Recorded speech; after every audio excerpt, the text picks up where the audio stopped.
Oke teman-teman, sekarang saya akan bacakan pertanyaan dari kawan kita di Solo. Mbah Nun, di era sekarang ini kan concern atau banyak kita menyebut atau mengenal kata kuantum. Nah, kuantum itu mungkin artinya lompatan.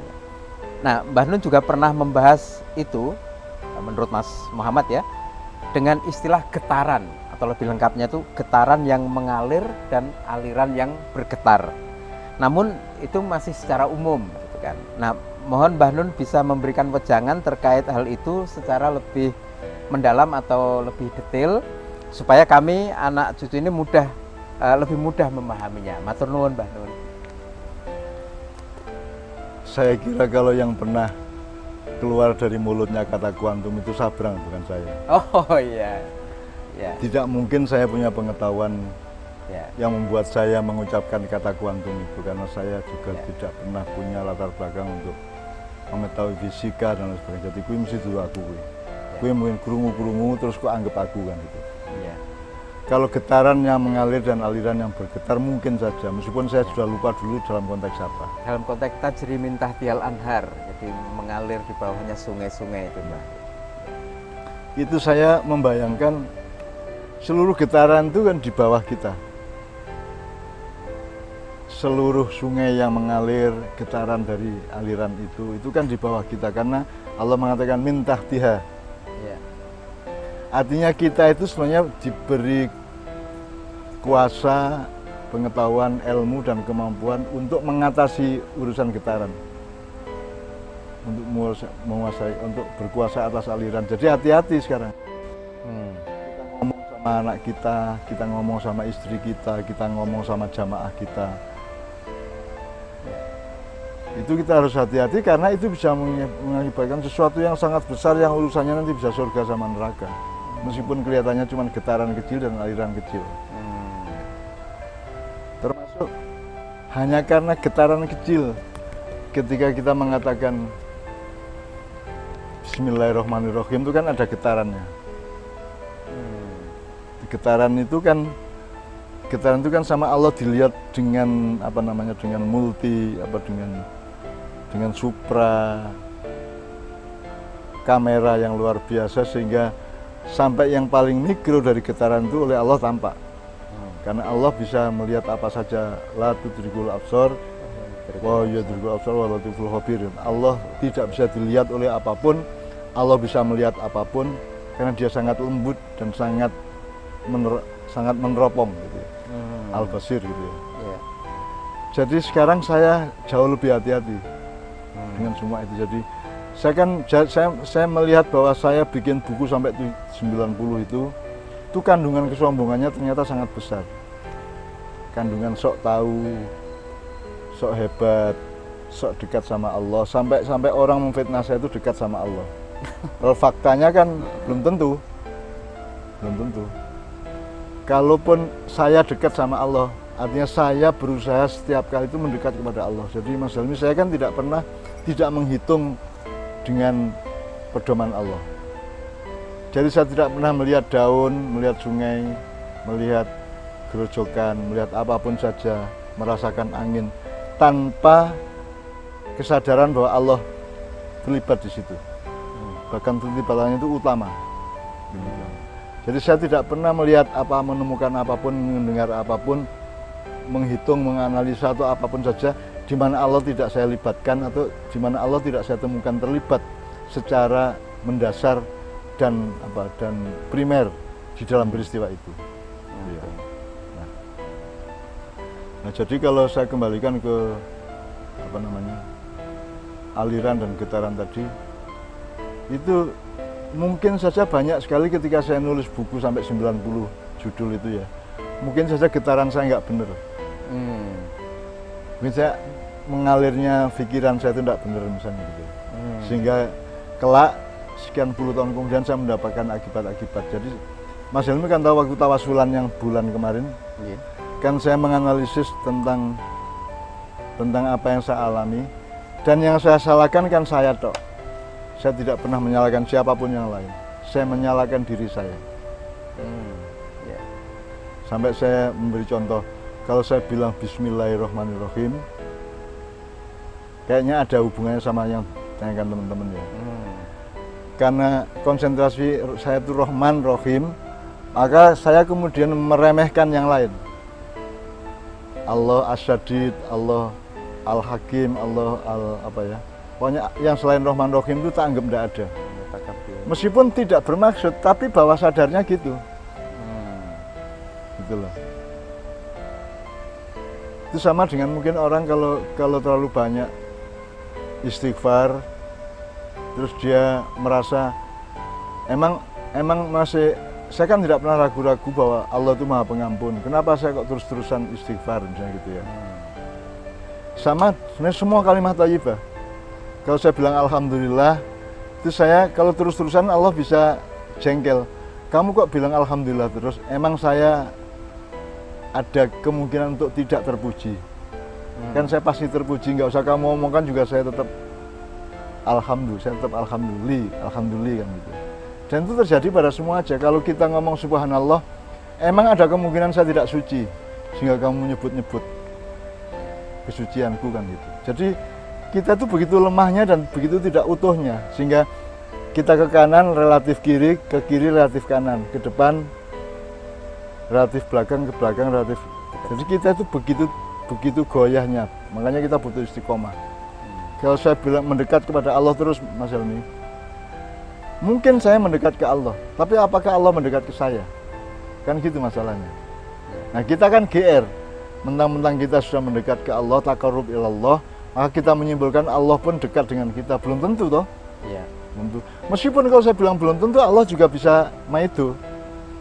Loh kamu mah ragu bahwa aku dekat sama kamu, bahwa ini qorib kan gitu kan. Jadi nang diwe salah gini. Oleh karena itu ya puncaknya ya pasrah, monggo Gusti Allah. Belum derek pun monggo aja. Nah kalau kalimat thayyibah di semua aja.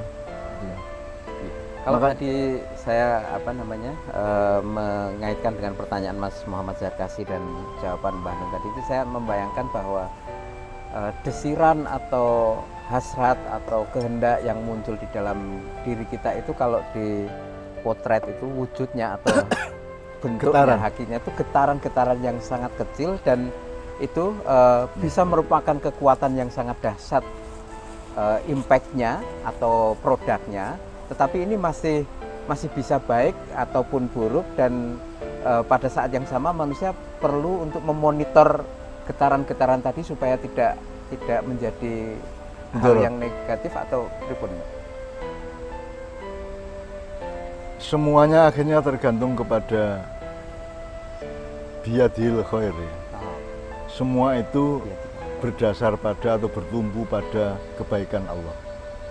Kebaikan tangan. Jadi biyadil khair itu kan selama ini diterjemahkan di tangan Allah segala kebaikan. Ya. Itu kan kulillahumma malikal mulki tu'til mulka man tasha wa tu'izzu man tasha biyadikal khair. Selama ini kan diartikan di tangan Tuhanlah segala kebaikan. Saya kan mengartikannya agak berbeda. Allah mengutuk, Allah memuliakan, Allah mengangkat, Allah menjatuhkan, itu semuanya dengan tangan Allah yang baik. Jadi kasuistik terhadap kontekstual terhadap kalimat sebelumnya. Kalau yang saya baca terjemahan umumnya di Quran, terjemahannya kan di tangan Allah segala kebaikan. Berarti dia boleh berkonteks di luar kulillahumma malikal mulki. Saya tidak mengatakan itu salah.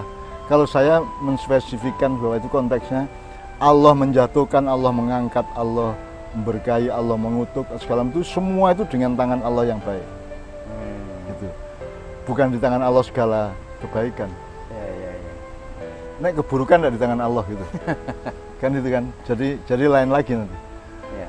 Kalau biyadikal khair artinya adalah segala kebaikan di tangan Allah. Kalau keburukan di tangan siapa? Di tangan syaitan atau iblis gitu kan enggak. Karena baik buruk ini kan rumusannya bukan rumusan dunia, bukan rumusan algoritma kehidupan dunia. Itu kan. Neraka itu kan baik di tangan Allah.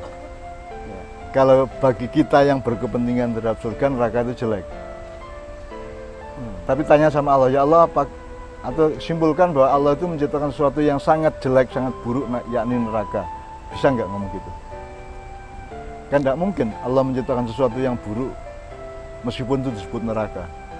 Menurut saya neraka itu sesuatu yang juga sangat baik, sebaik surga. Gitu kan. Di mana baik buruknya tergantung konteks berlakunya kan gitu kan. Ya kalau ada orang jahat, orang dolim, orang perampok, orang nyuri, orang nyakitin orang kan surga jelek toh. Nggak masa orang kayak gitu masuk surga. Surga menjadi jelek untuk orang yang menyakiti orang lain. Surga adalah baik untuk orang yang memang pantasnya masuk neraka. Kan gitu. Jadi itu kan itu soal konteks lagi. Soal nek cara Jawane sawang sinawang. Unda-undi nek cara Jawa Timur unda-undi. 11-12. Sama Iya. nggak sih? Nah, terus kembali ke pertanyaannya tadi. Ya, pertanyaannya ya ingin diterangkan lebih detail mengenai getaran tadi. Ya makanya sekarang kita betul-betul harus lebih tertib, lebih teliti, lebih hati-hati. Makanya Allah mengatakan al-a'malu binniyah Rasulullah ya. Kayak hadis Nabi ya. Innamal a'malu. Karena itu kelihatannya sederhana, padahal itu kan ternyata yang disebut niat itu kan ternyata bisa kita detail sampai ke tingkat getaran dan aliran tadi itu. Ya. Meskipun itu pun juga tidak menjamin bahwa yang terjadi di dunia ini yang kita alami termasuk itu akan sesuai dengan yang kita pikirkan tentang itu. Ya, ya. Tidak terjamin. Karena satu-satunya jaminan adalah innallaha ala kulli syai'in qadir. Oh. Ya. Satu-satunya jaminan adalah innallaha balighu amri qad ja'alallahu Likulli likulli syai'in syai'in qadra. Ya. Itu satu-satunya jaminan. Nah selama ini kan kita kan agak sedikit curang. Yang kita percaya, misalnya kita berdoa dikabulkan sesuai dengan keinginan kita. Kalau tidak sesuai dengan keinginan kita, kita sebut tidak kabul atau tidak sama dengan. Kan yang mana yang benar? Allah menyesuaikan diri dengan keinginan saya atau saya yang menyesuaikan diri keinginan Allah? Jadi sekarang ini, misalnya kalau kita seret ke ridho. Ridho itu tidak hanya ketika sesuatu tercapai. Mas Saryanto bisa bikin tempat ini secara makmur gitu ya, secara teduh dan menyenangkan banyak orang. Itu baru Allah ridho. Ketika tidak tercapai sesuatu ya harus ridho kita. Sebelum Anda mengucapkan innallaha ala kulli syai'in qadir, Anda harus memastikan diri Anda bahwa Anda keinginannya terkabul ya ridho, Anda keinginannya tidak terkabul ya ridho. Ya, ya. Harus disiapin itu menurut saya. Itu pun tidak membuat kita lebih hebat di mata Allah dibanding orang lain, enggak juga. Ya. Apalagi kalau misalnya Allah berkenan apa tidak gitu ya. Ya. Misalnya Allah berkenan kepada saya, berkenan kepada Helmi, terus tidak berkenan kepada siapa-siapa. Itu juga tidak bisa kita ukur berdasarkan fakta-fakta di bumi. Karena banyak orang baik, tangga kita di RT itu ya, baik kepada tetangga, rajin sholat, santun, akhlaknya bagus. Ya. Hidupnya juga nggak makmur, cepat mati. Sementara ada tetangga lain yang ngawur hidupnya, jahat sama orang lain dan seterusnya, tapi usianya sampai tua, kaya raya, ada juga.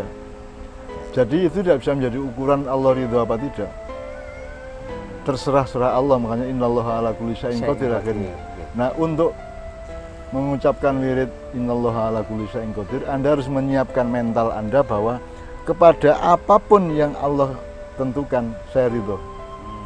Ya, ya. Bahkan kalau dipuncai sampai gini, Allah masukin saya ke surga saya ridho, Allah masukkan saya ke neraka saya ridho. Sampai ke situ berat. Tapi kan logikanya harus ke situ. Mau nggak mau.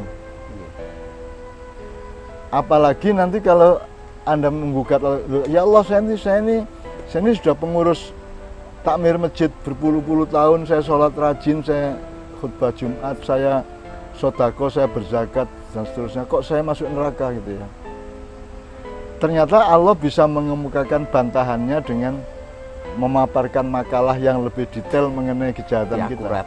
Iya, jangan dipikir Anda akan menang sama Allah, karena Allah lebih punya argumentasi dan detail konsiderasi atau pertimbangan yang kita pasti kalah gitu. Jadi udah manut aja sama Allah, itu manut aja. Oke, matur nuwun Mbah Nun, demikian jawaban Mbah Nun atas pertanyaan mengenai getaran tadi, getaran yang mengalir, aliran yang bergetar, dan ternyata dengan pertanyaan Mas Muhammad Jarkasi ini kita mendapatkan penjelasan Mbah Nun lebih lengkap lagi dengan dikaitkan dengan satu dengan ayat biyadikal khair tadi, kemudian dengan innallaha ala kulli syai'in qadir, dengan ajaran atau konsep tentang ridho, dan juga tentang pentingnya niat atau innamal a'malu binniyat. Jadi saya juga berterima kasih dengan pertanyaan Anda, Mbah Nun, melengkapi pengetahuan kita mengenai getaran yang mengalir atau aliran yang bergetar. Matur nuwun.